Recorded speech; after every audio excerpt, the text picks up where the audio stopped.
The latest series on In the Field with Goulds Water Technology, called Small Business Toolbox, provides groundwater pros like you with info and resources to help you run your business more effectively. This episode was recorded with Jeff Williams of Vermont-based Spafford & Sons Water Wells in Wisconsin Dells while he was touring the country giving presentations to various NGWA chapters on financial literacy. We dove into topics ranging from an overview of asset management to succession planning. Enjoy the show. On to the next topic. We're going to dive into this topic of asset management, and I'm here with small business finance expert Jeff Williams. He's a VP of Spafford & Sons, and this is a particularly important topic to the well drilling industry when so much of the ability to be successful in this business is contingent upon the quality of the equipment, the life cycle of the equipment, and the products that you use. So I'm sure our listeners understand what we mean by hard assets in this business, but just for review's sake, can you just give us some examples, please? Yeah, hard assets are really any of your rolling stock that's depreciable. And a number of the items that you may write off in 1 year, but are still a fairly big ticket item. You may have a several $1,000 generator that you go out and you have a job and you pay for it in that year. That's still part of your assets, right? Okay. So it doesn't have to always be a multi-year depreciable asset. It could be a 1 year write-off asset too. But anything of any consequence really is what I put into that group. Okay. And so then what do you think is the first step when you're looking to improve the way you manage your assets as a contractor? What's a good first step? I'd say the first thing you got to do is look at how efficiently you're running. You have to look at the matrix of downtime, repairs and maintenance versus value and revenue. That's a pretty good comparison. It's one that I have done over the years. But you really have to sit down every year and you have to evaluate your assets. And you have a list and you look at that list and you add and subtract from that list. But at the end of the day, you have to have, and I use a conservative number when I evaluate the assets. It's always worth more when I want to sell it than when I want to buy it. We got to keep that in mind, right? What are the value of these assets? Well, the value of these assets are what somebody will pay for them. So don't fool yourself into thinking that you're richer than you are. You got to make sure that you evaluate that and it's an appropriate number. So then you can look forward down the road and determine a schedule of replacement of those assets based on their usable life and their salvage value at the end of a cycle. And it doesn't have to be just a depreciation cycle, it can be the life cycle. So Okay. Just a question, just to help clarify exactly what you would say an asset is. So probably your well rig is probably your biggest asset, and that's probably what we'll spend some time talking about a little bit more on how they can get the best value out of that. Is that correct? Yes. Pump trucks as well. Like if you can maybe rattle off some examples of some of the bigger assets that you look at in your company, I guess. Certainly rigs, directional boring equipment, pump trucks, water trucks, any service trucks really. We run a lot of F-250s or 3500s and 2500s, or whoever's making model they are. All of those rolling assets, are part of that schedule. Great. Okay. So that's a schedule of assets. You also touched on usable life or depreciation, and there's a process for putting that together, depreciation schedule. Can you tell us a little bit more about how to kind of go about putting one of those together? Well, there's a couple different IRS depreciation schedules. One is the Makers, and that's a 5-year depreciation schedule where you recover 50% of the value of the asset roughly over the first 2 years, and then you depreciate the balance over the next 3.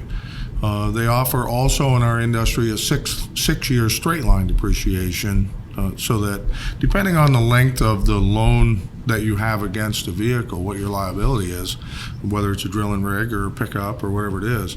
I try to really closely match the payment schedules and length of time that I repay that loan back on the depreciable life of the asset.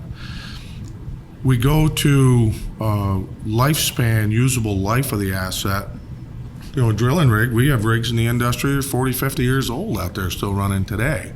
So they were depreciated 30, 40, 50 years ago, fully depreciated. So they've been running a fully depreciated asset since then. So you also look at how long is this asset viable to me, right? So if I've got a drill and I want to run the front half of this drill out, I want the new usable life. I want the first half of it. I want the 5, 6, 7, 8 years out of this new piece of equipment, and then I'm going to trade it in for another one. Or maybe I go 10 years. Maybe I get close to a rebuild cycle. So, I kind of look at a 10-year replacement plan. Okay. I really need to look at 10 years, because if I've got a 1-ton truck and over 10 years time, I might put 20, 25,000 miles on it a year in our area, and everybody's going to be different, right? Everybody has to calculate this in a different way, because in New England, the bodies rot off them before the running gear you could ever think about wearing out the running gear. So we're in a different climate than they are down in the southeast or the Midwest or the Southwest or Texas area down in the Gulf. It's a different application. Sure. But you have to look at the length of time that this asset's going to serve you and when you're going to have to replace it. So if I used a 10-year replacement plan as far as how I'm going to replace those hard assets, 8 years, 10 years, some are 7, whatever they are.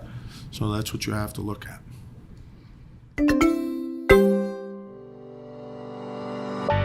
The latest Spell and Gossip podcast series on Solving Water features manufacturers, reps, and Xylem experts discussing industry trends at the 2020 AHR Expo. Get all 10 episodes wherever you listen to podcasts. And then when it comes to depreciation schedules, I saw in your presentation you talked about residual value. And what's the importance of residual value, and how can contractors maximize the residual value of their assets? By taking care of it, by washing it, keeping it clean, not bending it all up, and by repairing and maintaining it really well, changing the oils and greasing when it needs to be greased. These big assets, especially on the drilling rig side, that if you don't take care of that piece of equipment, that could mean that whoever you're trying to sell it to, whether it's a dealer or whether it's a private sale, are going to have to put real money into it in order to put back into shape all of those things that you should have been taking care of right along. And as a rig owner, I want people to come and look at my equipment and say they want my equipment because I've taken care of it. And that has real value to it when you get ready to do a trade or sell one somewhere. Plus, it gives you some peace of mind if you were selling it outright that you've taken good care of it. Sure. What do you think is kind of the best practice for how long maybe you should own a rig or trade or sell or fix it? I don't know, kind of, what has your experience been on that, and maybe some tips you could give to some of our listeners on that? Ideally, I'd like to turn one over when the last payment is made and before it goes off warranty. I'd love to be able to do that, but in the real world, I'm not convinced that we can, right, over time. So there's a reasonable market out there with, if you get into the hours of, 6-7 year ownership, you're still shy of rebuilds and still hopefully shy of major repairs, those kind of things. So, once you get beyond that, then you run the risk of changing engines and compressors and hydraulic pumps and gearboxes and all that. So your liability for having to keep it around longer goes up. So I would choose somewhere in that, myself personally, in that 5 to 7 year range is a good time to turn a machine over and then have another new one ready to go. Keeps your efficiencies up, your production's up, and your people really my driller really likes to open the door on a new truck. Yeah, who doesn't? That's right. So we're talking about the rig as being obviously the most important or critical asset. And so let's talk a little bit about investment strategies when we're looking at assets. When you say investment strategies, can you give an overview of some of the options? Or we've talked a little bit about repair, replacement. You can go in a little more detail for us. Well, we've got some markets out there, a market that actually has evolved since Tier 4 emissions came around, and that's the complete rebuild market. They were doing some complete rebuilds before, but now it's much more commonplace to have a $300,000 or $400,000 asset and send it back for a complete rebuild and put another $200,000 to $400,000 back into it. And because it's something you know. It's a good piece of equipment. You've liked it. It served you well. You've taken good care of it. Now I'm going to rebuild the major components, and I'm going to put a little lipstick on it. I'm going to throw a paint job on it, and I'm going to make it all look pretty. And then I'm going to take it back out, and I'm going to run it again with it. You kind of know that you got this equity already built in this piece of equipment. So that is another option that's been taken advantage of considerably here in the last 3 to 5 years.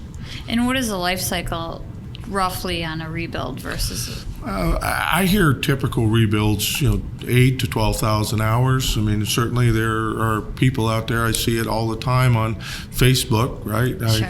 Member of a well driller's site, and we can see engines going up into the 15 and 20,000 hour mark.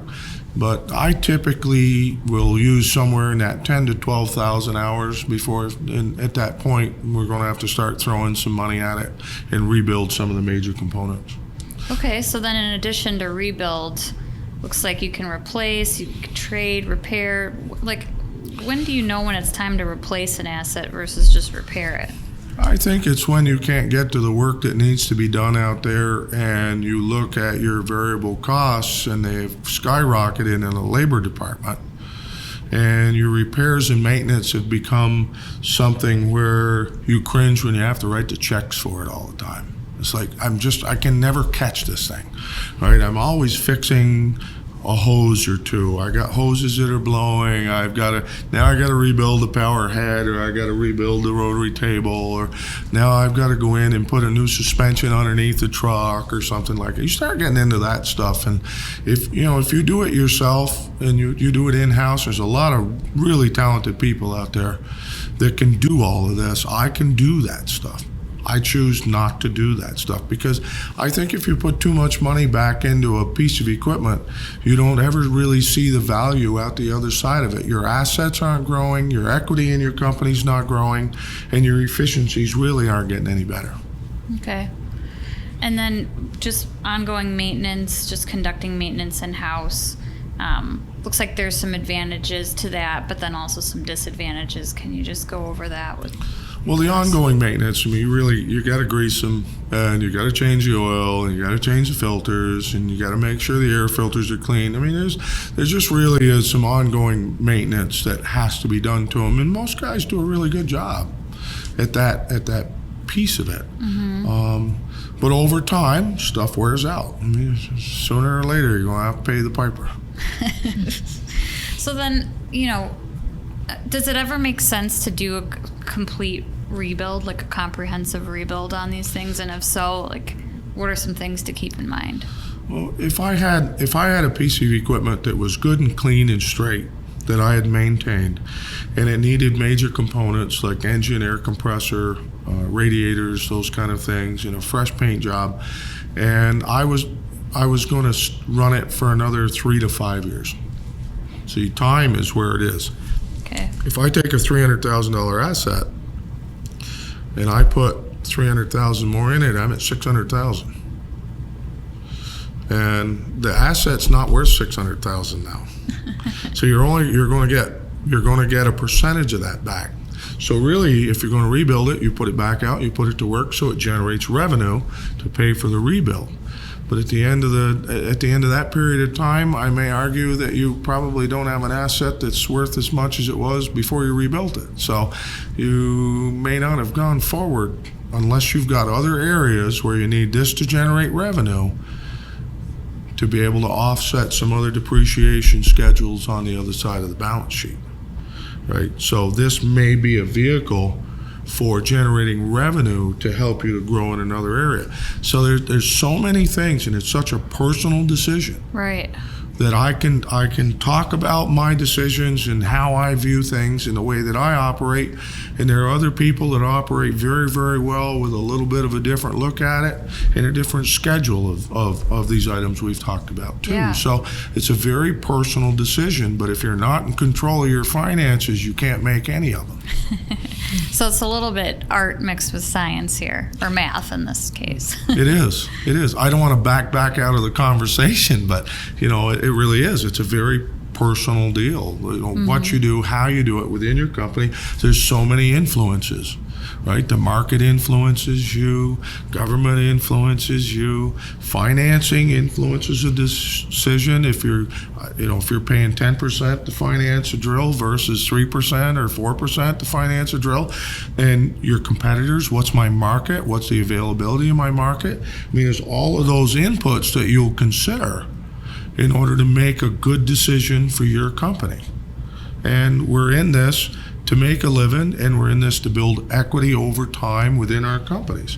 So as long as you're building equity in your company over time, you're going the right way, and who's to judge which way that is?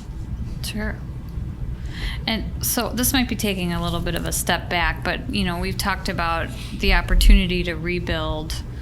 When do you know, when it's time to then either trade your used equipment for newer used equipment, or just replace it with brand new equipment? Is there a magic equation there? Probably application and technology drive that decision as much as anything. Okay. We went from the deck engine market into truck driven on the newest drill that we bought. That was a change from Tier 3 interim technology on the deck engine diesels to Tier 4 technology on a truck engine driven drill. We were always deck engine, and I sort of went kicking and screaming into the truck engine market. I'm not sure I regret it. It's a lot nicer to run. Standing on the back of the rig, it's quieter back there, but I meet the emissions. I have something that's current and new, very efficient, lighter, and I threaten to take it out on Sundays just to drive it around because it's got a lot of horsepower and it's a really nice truck. So it's got the best seat in any vehicle I've ever bought. So. Great.